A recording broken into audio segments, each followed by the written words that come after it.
Hello, friends, and welcome to Adventures in Pixieland. We are in Bible study. We're in part 1 of it. We are in the book of Matthew, chapter 7. We're going to read all of chapter 7, which is 1 through 29, I believe. So let's just jump right in. Chapter 7, verse 1, judging others is what this is called. Do not judge, or you too will be judged. For in the same way you judge others, you will be judged. And with the measure you use, it will be used to measure you.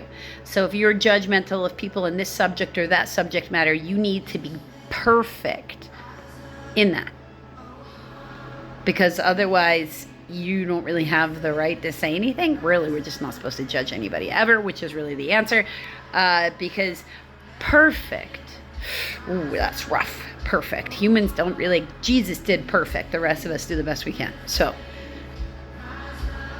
verse 3. Why do you look at the speck of sawdust in your brother's eye and pay no attention to the plank in your own eye? Like, why are you minding somebody else's race? How can you say to your brother, let me take that speck out of your eye, when all the time there's a plank in your own eye? You hypocrite. First take the plank out of your own eye, and then you will see clearly to remove the speck from your brother's eye. Like, tend to your own self and make sure your life is in order and you're doing well and you're spiritually mature and and then you can go help other people. Like, you're not perfect. So focus on your own work, and when somebody comes to you with help, then you help them. Don't go running around to them and being, like, he doesn't like it, is what he's saying. He doesn't like that. So knock that off. It's like toddlers and stuff. Verse 6, do not give dogs what is sacred.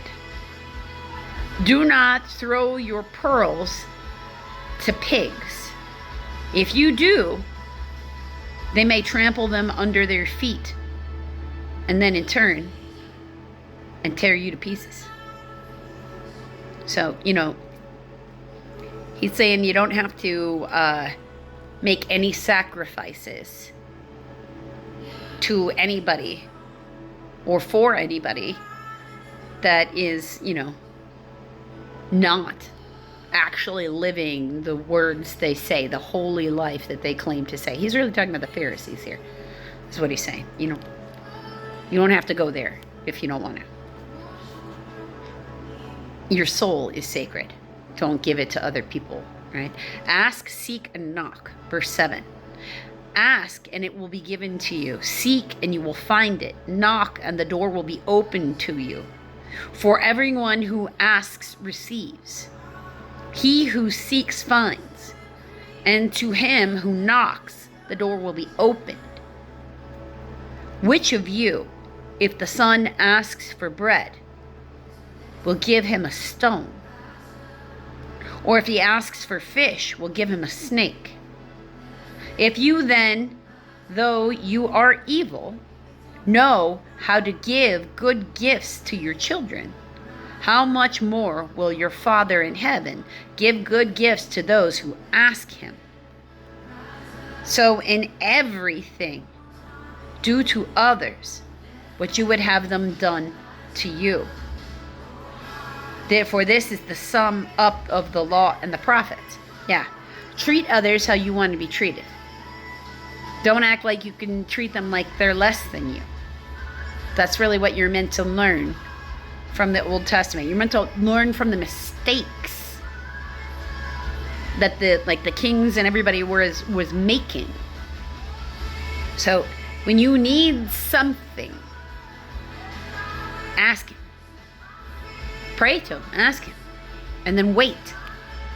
Now, it's not saying don't do any work towards that coming in, but trust your instincts on what you're supposed to work on in any one moment, because he'll let you know what you got to do to get that thing. And then he'll do his part and rearrange stuff up there. He does that. But you got to have faith in him. You got to ask him, and then not go run around and ask a bunch of other people. This is not a multiple people situation. Pick.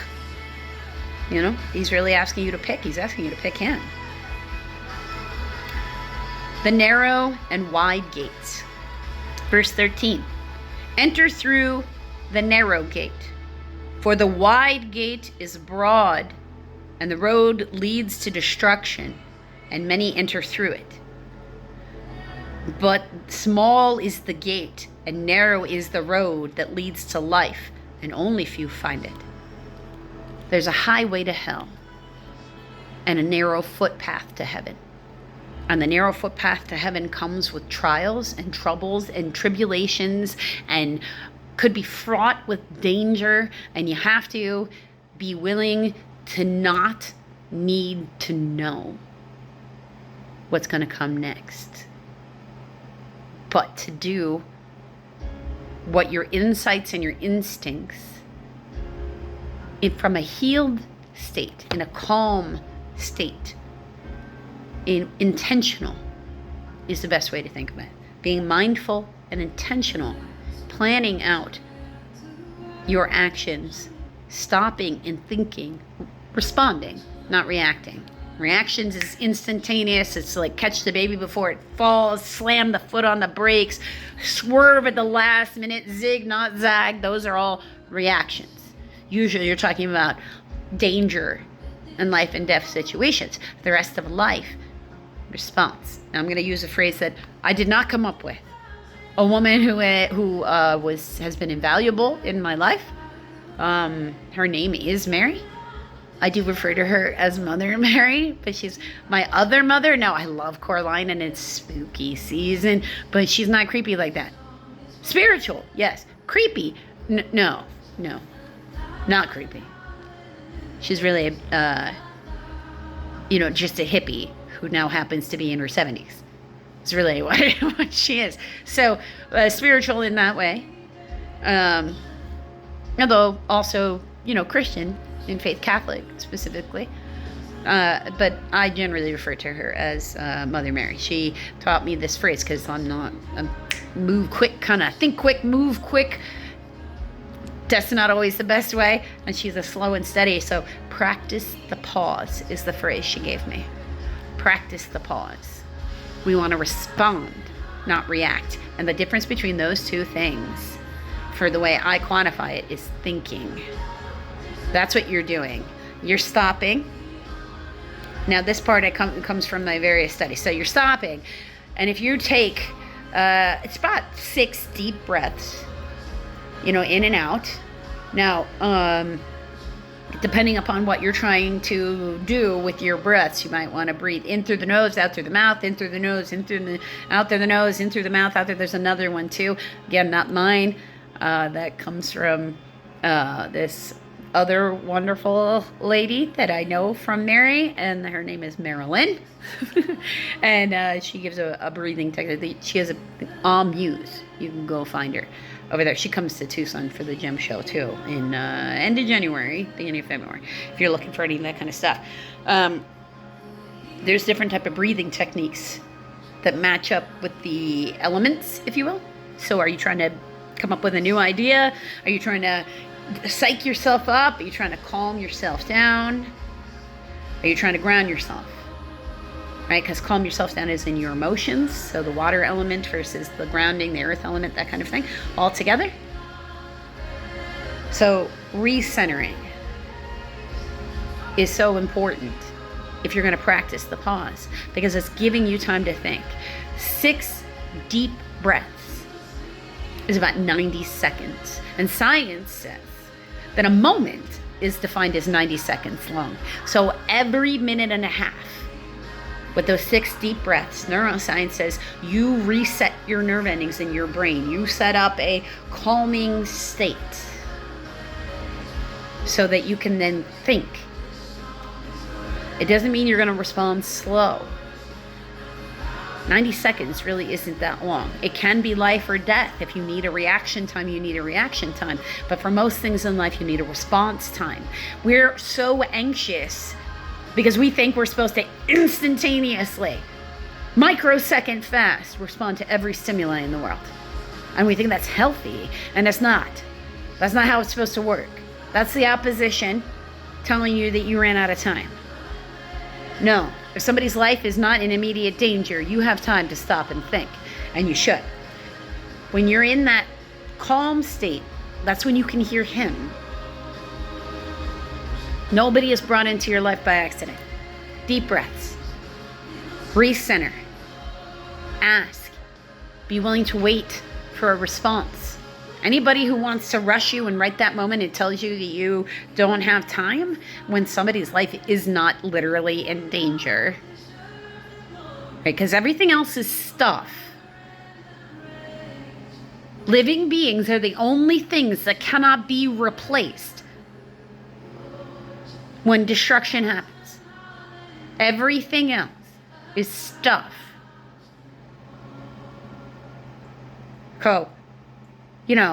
Priorities.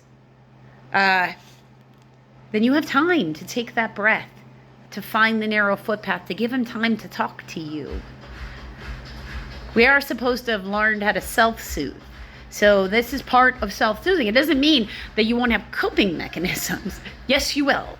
Coping mechanisms are part of maturity.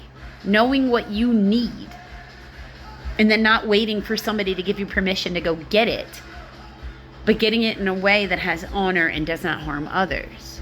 That's part of the narrow footpath. That's part of what makes it hard. He's going to give you shortcuts, that opposition. They're a lie, though. You can't serve both masters. No loopholes. Act right all the time. You do have time. It's just a matter of whether or not you feel like having a relationship with him is worth the cultivation of the work or not. A tree and its fruit. Verse 15. Watch out for false prophets. They come to you in sheep's clothing, but inwardly they are ferocious wolves. By their fruit you will recognize them. Do people pick grapes from thorn bushes or figs from thistles? Likewise, every good tree bears good fruit, but a bad tree bears bad fruit. A good tree cannot bear bad fruit, and a bad tree cannot bear good fruit. Every tree that does not bear good fruit is cut down and thrown into the fire. Thus, by their fruit, you will recognize them. So look at someone's life. Look at their life. They're not with your preconceived notions of status based upon whatever this garbage world out there wants to throw at you. Because honestly, the opinions of this world and what makes somebody a good person or a bad person, if you're paying attention to what's going on, is we're finding the people that we have thrown up there like we're supposed to worship people, other people, which we know we're not, is crumbling. The people that we've been told that are amazing, that we've been thrown up there into the world as woo, woo, we're finding like, wait, they were doing shady stuff to people? Yeah, for a long time. That's been going on for a real long time. This is not new. Okay? Because we're still trying to make people have privilege instead of seeing everybody in equity and equality. We're supposed to have both equity and equality, not one or the other. Using equity to get to equality. Because there's a difference. Equality, everybody gets the same thing. Equity, everybody gets what they need. Everybody gets what they need, so we all have the same standard of living. So, some people need more, some people need less. That's just life, right? That's the way it always has been. So, we have to learn how to flourish where we are, or to grow where we're planted. And that's really what is going on with here. Because people who are who they say they are, just watch them long enough. Watch them long enough. Because if a person is running around in their life causing all kinds of drama in other people's lives, eventually you're going to see a destruction happen. If, however, and whether that's your perception of that person or not, you will see a destruction happen. Because that's what happens. You can't maintain it. Because you created chaos. And the moment you try to bring a calm back in, you want to treat your life in calm. When you created chaos all over here, eventually it all ricochets back and falls on you all at once. And then you see a destruction. And that's what'll happen. Eventually, bad guys get caught because they're not as smart as they think they are. Now, eventually, if you watch a person long enough and they are genuine, you are just going to see a consistency to how they are every day. And if they're bad, you're going to see the same thing, a consistency to how they are every day. You'll find out when you talk to other people who know them that the garbage they were shoveling at you, they were shoveling at other people too. You'll learn it's not you. Because people who feel like they have the right to hurt others on purpose, because, I don't know, they think they're amazing or something, they think they're special. It's nonsense to me. They usually have more than one victim that they treat that way. So you'll find them. And where you're consistently hearing those stories over and over again, I encourage you to believe them, because these people have shown you who they are. And all you see is that, you weren't even special when they victimized you. Verse 21. Not everyone who says to me, Lord, Lord, will enter the kingdom of heaven, but only he who does the will of my Father who is in heaven. Many will say to me on that day, Lord, Lord, did we not prophesy in your name? And in your name drive out demons and perform many miracles? Then I will tell them very plainly, I never knew you. Away from me, evildoers. All right, so it's not about running around just saying his name. You have to live the life. I liken it to, this is how I like to do it. There's a Christian with a verb and a Christian with a noun. Right? People who say they're Christian and they might read from the Bible and they might see them go to church, but the way they act towards other people is just raggedy. They just got raggedy souls. Mostly they're wounded and they need to go heal. It's just that if you've got childhood traumas you haven't healed, it means your soul is also wounded. Here, wounded means soul wounded. You're out of alignment with him. That's why you heal. You don't heal for everybody else around you. You heal so you can hear him better. So you can feel him better. It's not about how much you love anybody else in the world. It's about how much you love you.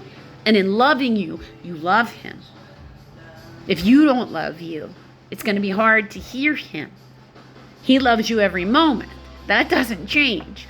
So if you can't hear him, it's not him. It's your unhealed traumas that you have to go take care of. He's saying that it doesn't matter how much you use his name out there in the world. If you are not treating people the way he wants us to treat people, dignity, compassion, grace, gentleness, love, uplifting, healing, not when it all costs, tear you down, but it's just business. What's the matter? Can't you take a joke? No, you're trying to wound or traumatize. That's the opposite of what he wants. He said, love one another, an unconditional forgiveness. Is that a challenge? Yes. Gotta tell you, it means you gotta be way stronger. You gotta be prepared in a moment's notice before you're ready on an emotional plane to take that deep breath and take that chance to connect with that person who really might owe you an apology so that you can have that communication, so that wound can be healed. Or you got to take that chance that that wound will never be healed with that person, and your job is to isolate yourself from them, regardless of who else in your life it upsets, and go heal you without them. And if you wait long enough to make a decision on that, the decision will be made for you. And you will never see that person again. Whether that's a good thing or a bad thing for you is up to you. The wise and the foolish builders. Verse 24. Therefore, everyone who hears these words of mine and puts them into practice, like a wise man who built his house on the rock, like Peter, then rain came down, the streams rose, and the winds blew and beat against that house, yet it did not fall, because it had its foundation on the rock. But everyone who hears these words of mine and does not put them into practice is like a foolish man who built his house on sand, like the tower that falls. The rain came down, and the stream rose, and the wind blew and beat against that house, and it fell with a great crash. If you rely on, the will and the word of this world to justify how you should be acting, then you might as well have built that house on sand, because that's how much faith you actually have in him. You're relying on the law of man to justify you, rather than treating people nice. Verse 28. When Jesus had finished saying these things, the crowds were amazed at his teachings, because he taught as one who had authority and not as their teachers of the law. Like he felt he had the right to contradict the law. And of course he did. He's the Messiah. So, until just a little while from now, friends,